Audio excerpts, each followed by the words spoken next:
بسم الله الرحمن الرحيم تبارك الذي بيده الملك وهو على كل شيء قدير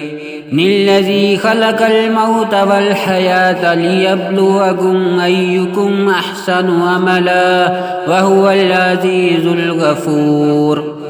الذي خلق 7 سماوات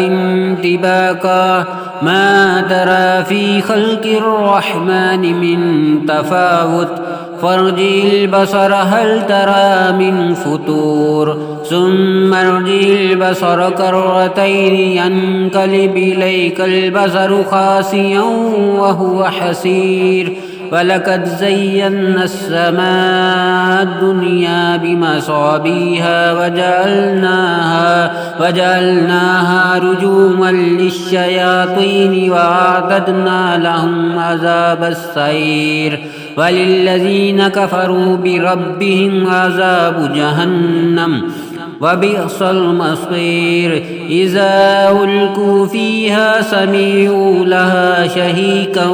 وهي تفور تكاد تميز من الغيظ كلما ألقي فيها فوج سألهم خزنتها ألم يأتكم نذير قالوا بلى قد جاءنا نذير فكذبنا وقلنا ما نزل الله من شيء إن أنتم إلا في ضلال كبير وقالوا لو كنا نسمع أو نعقل ما كنا في أصحاب السعير فاعترفوا بذنبهم فسحقا لأصحاب السعير إن الذين يخشون ربهم بالغيب لهم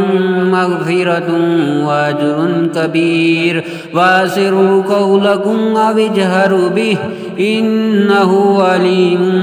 بذات الصدور ألا يعلم من خلق وهو اللطيف الخبير هو الذي جعل لكم الأرض ذلولا فامشوا في مناكبها وكلوا من رزقه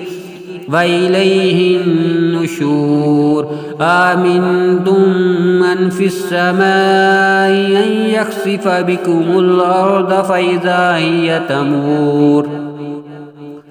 أم أمنتم من في السماء أن يرسل عليكم حاسبا فستعلمون كيف نذير ولقد كذب الذين من قبلهم فكيف كان نكير أولم يروا إلى الطير فوقهم صافات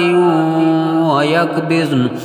ما يمسكهن إلا الرحمن إنه بكل شيء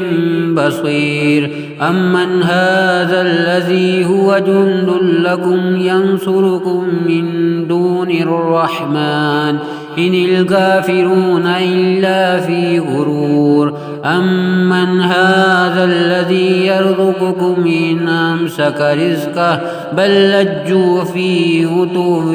ونفور أفمن يمشي مكبا على وجهه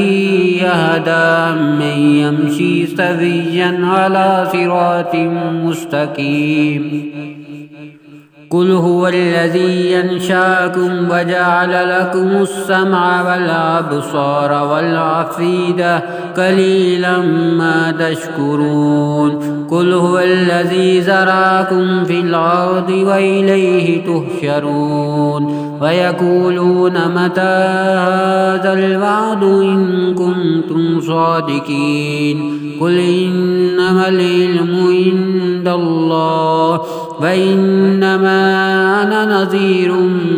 مبين فلما رأوه زلفة سيئت وجوه الذين كفروا وقيل هذا الذي كنتم به تدعون قل أرأيتم إن أهلكني الله ومن معي أو رحمنا فمن يجير الكافرين من عذاب أليم قل هو الرحمن آمنا به وعليه توكلنا فستعلمون من هو في ضلال مبين قل أرأيتم إن أصبح ماؤكم غورا فمن يأتكم بماء معين